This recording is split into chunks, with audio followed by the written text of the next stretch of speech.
But parents, can we have a talk for just a quick moment?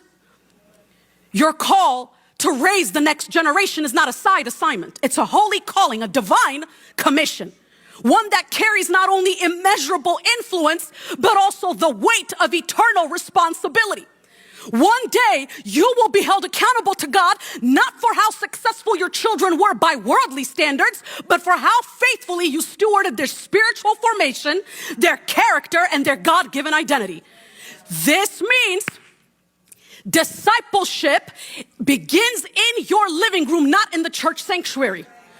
This means that if you desire for your children to grow up in the way of the Lord, then you need to model what walking with the Lord looks like. This means that if you want your children to grow up with an appetite for the things of God, then you will have to model what having that appetite for yourself looks like. Charles Spurgeon once said this: train up a child in the way he should go, but be sure you go that way yourself. You can't desire something for your children that you are not willing to model and pursue in your own life. Your voice and the patterns of your life will shape their view of God long before any pastor does.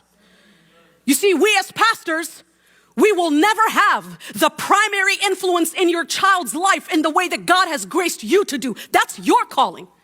Now, we can partner with you, and we can partner with what God is doing through you, through prayer, through spiritual counsel, through encouragement. But the primary source of influence, of guidance, of direction, of formation can only come from you. We can't be outsourcing spiritual growth to youth groups, youth camps, and Sunday school classes. We must stop blaming culture and community for what we fail to confront in our own homes. Yes, the world is loud with a lot of nonsense, but that means the home must be louder with truth, with grace, with love, and holy conviction. Hear me out, parents.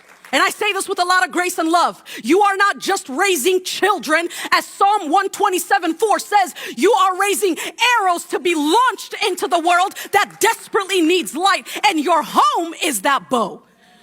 Your discipline sharpens them. Your example molds them. Your words and your prayers builds them up. And ultimately, your example will plant seeds that will outlive you.